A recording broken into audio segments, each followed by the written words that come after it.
চায়ের সাথে খাওয়ার জন্য এইভাবে বিস্কিট আপনিও তৈরি করতে পারবেন। মাত্র কয়েকটি উপকরণে এই বিস্কিটটা আপনিও বাসায় খুবই সহজে তৈরি করে নিতে পারবেন। হ্যালো এভরিওয়ান, আসসালামু আলাইকুম। সবাই কেমন আছেন? আশা করি সবাই আল্লাহর রহমতে সুস্থ আছেন, ভালো আছেন। আলহামদুলিল্লাহ, আমরাও আল্লাহর অশেষ রহমতে ভালো আছি। মাত্র 10 মিনিটে কিভাবে বিস্কিট তৈরি করবেন আজ শেয়ার করব সেই রেসিপি, তাও আবার কয়েকটি উপকরণে। বিসমিল্লাহির রহমানির রহিম। বিস্কিট বানানোর জন্য এখানে আমি একটা মেজারমেন্ট কাপ দিয়ে মেপে নিচ্ছি। এখানে নিয়েছি আমি একটা চায়ের কাপ দিয়ে আমি মেপে নিব সবগুলো। এখন আমি এখানে চায়ের কাপ মেপে দিয়ে দিলাম সয়াবিন তেল 1 কাপ পরিমাণ। আপনারা চাইলে এখানে ঘি দিতে পারেন 1 কাপ পরিমাণ, অথবা ঘি আর তেল দুটো মিক্স করেও দিতে পারেন আপনাদের পছন্দ অনুযায়ী। আমি এখানে তেল দিয়ে দিচ্ছি, আর দিয়েছি আমি এখানে 1/2 কাপ পরিমাণ চিনি। চিনিটাকে আমি গুঁড়া করে নিয়েছি ব্লেন্ডারে দিয়ে, এতে করে চিনিটা তেলের সঙ্গে খুবই সহজেই মিশে যাবে। আর দানাদার চিনিটা ব্যবহার করলে কিন্তু চিনিটা মিশতে অনেকটা সময় লেগে যায়, এর জন্য চেষ্টা করবেন চিনিটাকে গুঁড়া করে নেওয়ার জন্য। এখন আমি তেলের সাথে চিনিটা ভালোভাবে মিশিয়ে নিচ্ছি।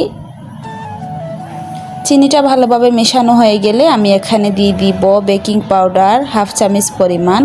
এখানে কিন্তু বেকিং সোডা দেওয়া যাবে না, বেকিং পাউডারটাই দিতে হবে। আর দিয়ে দিচ্ছি আমি এখানে কাপে মেপে 1 কাপ পরিমাণ ময়দা। চাইলে এখানে আটা দিয়েও বিস্কুটটা তৈরি করতে পারবেন আপনাদের পছন্দ অনুযায়ী।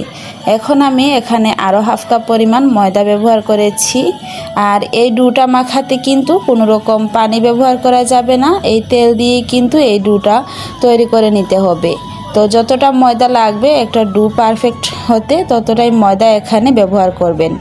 এখন আমি এর মধ্যে দিয়ে দিচ্ছি কালো জিরে, দিয়ে আমি ভালোভাবে আবারও হাত দিয়ে মিক্স করে নিব।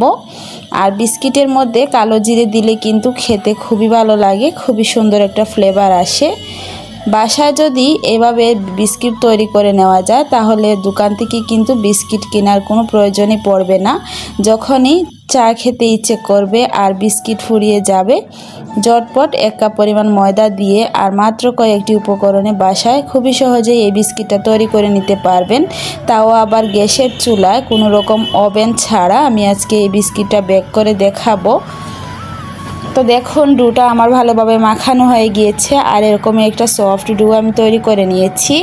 ডোটা কিন্তু বেশি শক্ত করে ফেলা যাবে না, এতে করে বিস্কিটটা কিন্তু সুন্দর হবে না। এখন আমি এখান থেকে অল্প একটু ময়দার মিশ্রণ হাতের মধ্যে নিয়ে গোল করে নিচ্ছি। তারপর পছন্দ অনুযায়ী শেপগুলো দিয়ে দিচ্ছি। আপনারা আপনাদের পছন্দ অনুযায়ী যে কোনো শেপে এই বিস্কিটগুলো বানাতে পারবেন। আর বিস্কিটগুলো বেক করার জন্য এখানে আমি একটা স্টিলের প্লেটের মধ্যে একটা কাগজ বিছিয়ে দিয়েছি, আর কিছুটা তেল ব্রাশ করে নিয়েছি। আপনাদের হাতের কাছে যদি বাটার পেপার না থাকে তাহলে আমার মতো এরকম কাগজ দিতে পারেন, এতে করে বিস্কিটটা বেক করার পর খুবই সুন্দরভাবে উঠে আসবে। দেখুন আমি এইভাবে করে সবগুলো বিস্কিট তৈরি করে নিচ্ছি। ভিডিওর এই পর্যন্ত এসে যারা একটি লাইক দিতে ভুলে গিয়েছেন, অনুরোধ করব একটি লাইক দিয়ে সম্পূর্ণ ভিডিওটি কন্টিনিউ করবেন। আর আমার চ্যানেলে যদি নতুন হয়ে থাকেন, আমার ভিডিওর কোনো অংশ আপনাদের কাছে ভালো লাগে, তাহলে প্লিজ আমার চ্যানেলটিকে সাবস্ক্রাইব করে পাশে থাকা বেল আইকনটি অলে প্রেস করে রাখবেন। এতে করে আমি নতুন কোনো ভিডিও আপলোড করার সাথে সাথে নোটিফিকেশন আপনাদের কাছে পৌঁছে যাবে। তো দেখুন এখানে আমার সবগুলো বিস্কিট তৈরি করা হয়ে গিয়েছে। এখন আমি বিস্কিটের উপর কিছুটা ডিজাইন করে নিচ্ছি। এরকম একটা কাঠি দিয়ে আমি বিস্কিটের উপর এভাবে একটু ডিজাইন করে দিচ্ছি। আপনারা চাইলে অন্য ডিজাইনও করতে পারেন আপনাদের পছন্দ অনুযায়ী। এটা একদমই অপশনাল, আপনারা যদি চান এমনি রাখতে তাহলেও পারবেন, আর যদি চান যে কোনো ডিজাইন করতে সুন্দর করে তাহলে আপনাদের মন মতো বিস্কিটের উপর ডিজাইনটা করে নেবেন। আমি এরকম একটা কাঠি দিয়ে বিস্কিটের উপর ফুটো করে দিয়েছি, এতে করে বিস্কিটটা মাশাআল্লাহ দেখতে খুবই সুন্দর লাগছে। এখন আমি বিস্কিটগুলোকে বেক করব, এর জন্য আমি এখানে একটা তাওয়া বসিয়ে দিয়েছি। তাওয়াটা যখন হালকা গরম হয়ে যাবে তখন আমি এর মধ্যে দিয়েছি একটা কাগজ যাতে তাওয়াটা পুড়ে না যায়, আর দিয়ে দিলাম একটা স্টিলের ছোট্ট প্লেট। আপনাদের হাতের কাছে যদি স্ট্যান্ড থাকে তাহলে স্ট্যান্ডের উপর এই স্টিলের প্লেটটা বসিয়ে দিবেন। দেওয়ার পর আমি এটাকে 30 মিনিট বেক করে নিয়েছি। 30 মিনিট পর ফিরে এলাম, দেখুন। আর এটা কিন্তু চুলা রাসটা কমিয়ে দিয়ে বেক করে নিতে হবে। ঢাকনা দিয়ে ঢেকে আমি চুলা রাসটা কমিয়ে রেখেছিলাম 30 মিনিটের জন্য। 30 মিনিট পর আমি বিস্কিটটাকে দেখুন নামিয়ে নিয়েছি। আর বিস্কুটটা নামানোর পর কিন্তু এটাকে তোলা যাবে না, কিছুক্ষণ রেখে ঠান্ডা হওয়ার পর কিন্তু বিস্কুটটাকে আপনারা এভাবে তুলে নেবেন, এতে করে বিস্কুটটা একদমই ভেঙে যাবে না।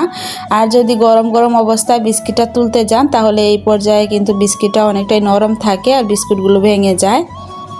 বিস্কুটটা যত ঠান্ডা হতে থাকবে ততটা খাস্তা এবং মুচমুচে হবে। এখন আমি একটা প্লেটের মধ্যে বিস্কিটগুলো সাজিয়ে নিচ্ছি।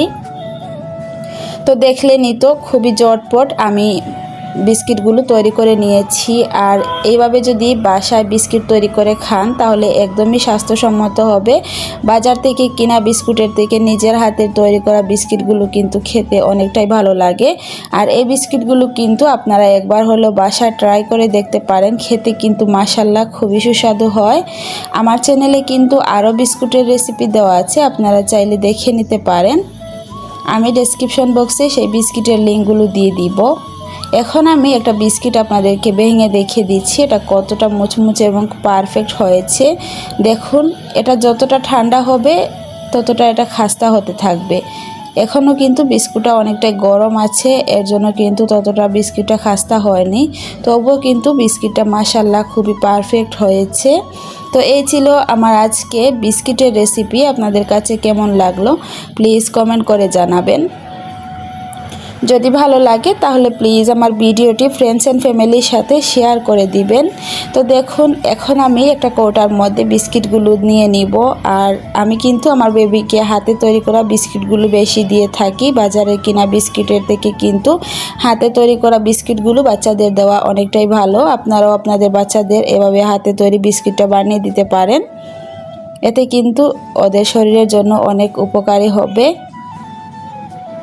এখন আমি একটা কৌটার মধ্যে নিয়ে নিচ্ছি আর বিস্কিটগুলোকে আমি এখন কৌটার মুখটা লাগিয়ে রেখে দিব। আর এটা কিন্তু 1 মাস পর্যন্ত এভাবেই ভালো থাকবে, একদমই নষ্ট হবে না বিস্কিটটা।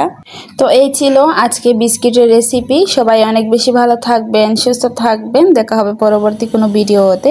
আল্লাহ হাফিজ, আসসালামু আলাইকুম।